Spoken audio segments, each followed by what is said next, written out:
Hello and welcome back to Harkins Haven. My name is Lauren and this is our garden. So today we're going to get our garden ready for spring planting.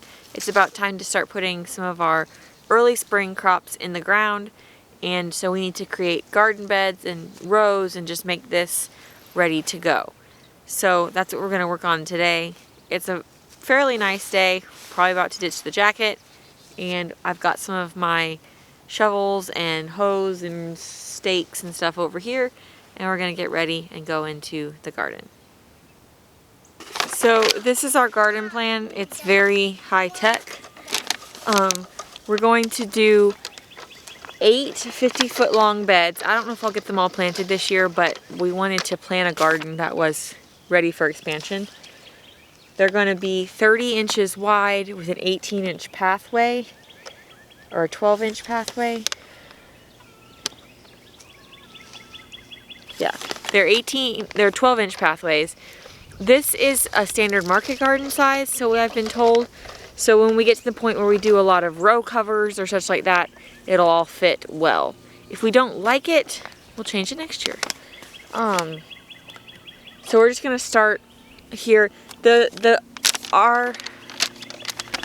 Our plan does allow for a perimeter around, so it's got a long pathway in the middle, or a wide pathway in the middle, and then it's got pathways all the way around the edges of the beds, because our intention is to then plant along the fences some maybe strawberries or some vining raspberries up the fences, maybe even some grapes eventually, in order to sort of, one, stop the grass from coming in, and two, utilize that extra space that we've got for something perennial.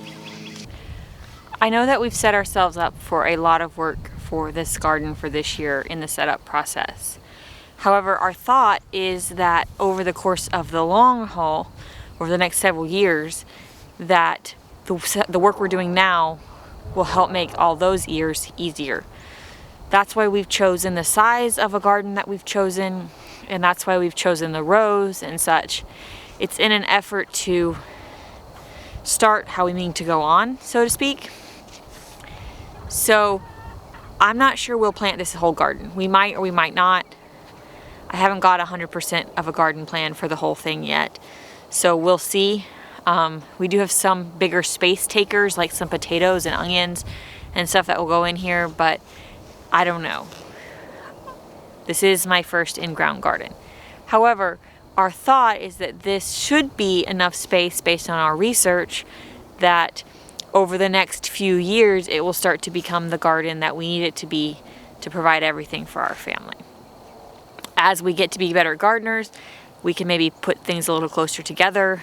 We'll know better how to break some of the rules effectively for our space. But for now, we are planning on just as much by the books as we can in this space to get what we can get. So we did decide to go ahead and make these pathways 18 inches just because with Rydian on my back and Blaine playing around, we just felt like the wider pathways might help us a little bit. And we're just putting some of the dirt from the pathways onto the beds.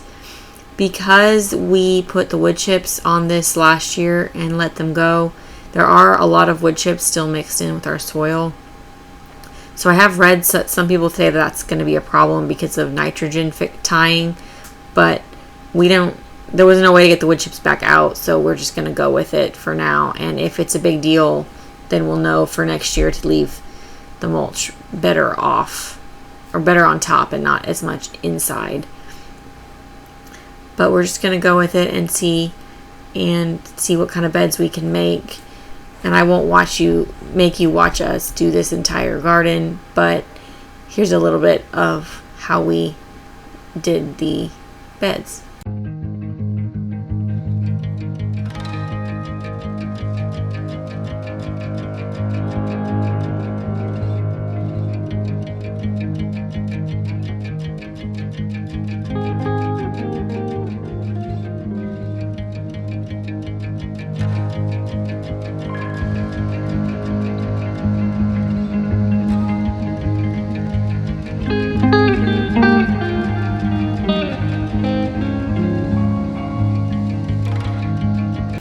The boys and I did go to the grocery store and basically ask them for all their boxes.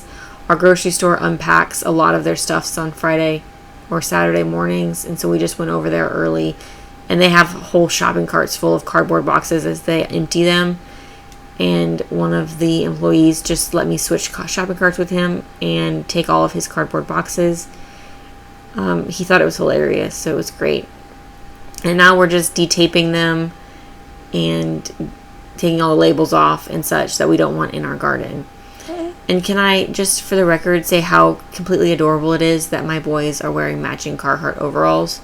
I did not necessarily need them in Carhartts today, but it was too cute to not do. So Brian brought us some of this twine on his way home from an errand, so we were able to make our pathways a little bit more straight and just lay out things a little bit better. So Blaine is helping me get those run.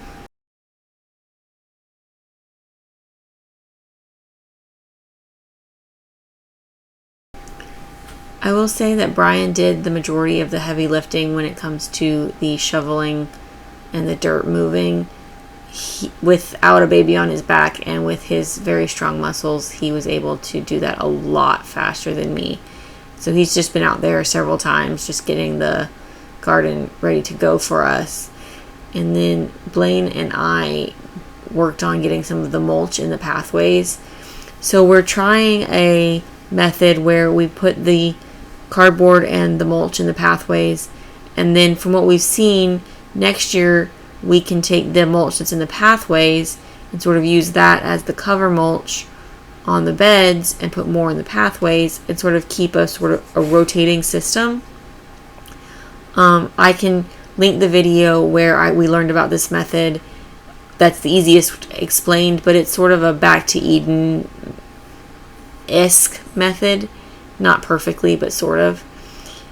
The cardboard should also help us keep the grass out of the pathways that have a little less soil bulk in them, and they won't have other crops growing in them.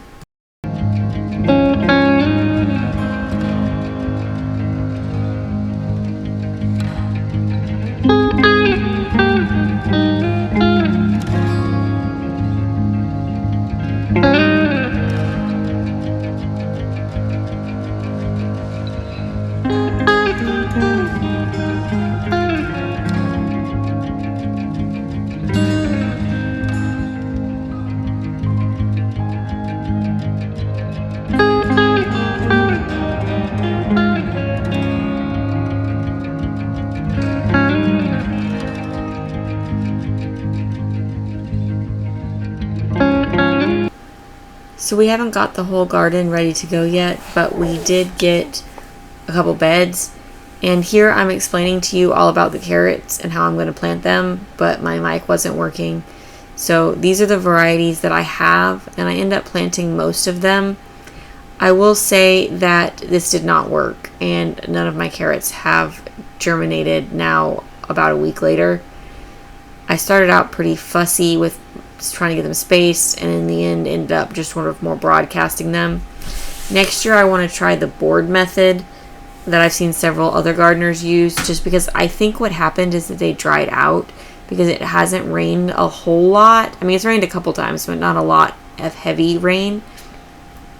And while I am watering them, I don't have irrigation set up yet, so I'm hand watering them, and I think that they're just drying out too much during the day. So next year or in the fall, whenever I grow carrots next, I will try a different method.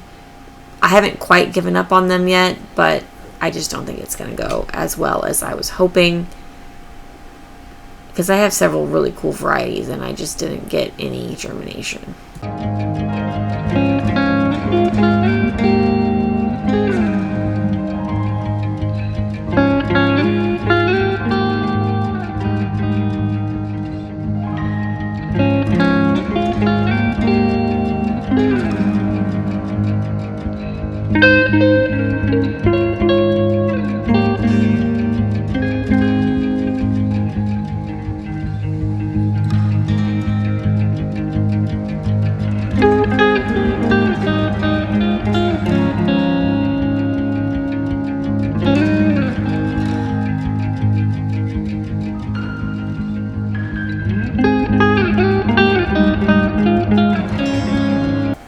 So our other garden task on this day was to get the compost turned over. So this is our compost pile that's been sitting for a couple months at this point. When I did bone broth at this point, a week or two before this, I had forgotten about the bones, and so they had been in these containers long enough that they had really started to smell pretty bad. So I just put those bones in the bottom of the compost pile. When I turn on this compost, you won't be able to smell it anymore, and the animals won't be able to smell it enough to make it attract them. So we're just shifting over all of our compost to sort of aerate it and mix it in a little better. And just those white feathers are from our last time we processed chickens, and they just weren't decomposing, so I got them buried, and I'm just moving over everything else we've got. Most of it's leaves and some wood chips and various kitchen scraps or weeds or whatever we had that we just could toss in there to start us making compost. And I am actually getting encouraged because there is more good stuff down here the farther that we go. So Brian helped me finish this compost and moving it over, and it's actually starting to look pretty good. Like, there's actually real compost in there. I was getting a little concerned with some of the top stuff. So we'll just let it sit here for a little while longer and keep composting and then see what happens. So our last task for this miscellaneous garden extravaganza is to plant out our cabbage. So these are the starts that we started indoors, and I think they look a little puny, but I'm going to plant them out anyways and see what happens.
So I realized that this cabbage was actually two seedlings growing together, And I spent a minute trying to separate them so they could each get their own hole.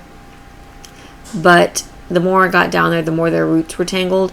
And I was afraid that if I really did separate them hard, I would kill both of them because I messed up their roots.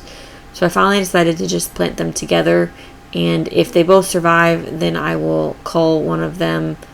And that way I at least have one that lives.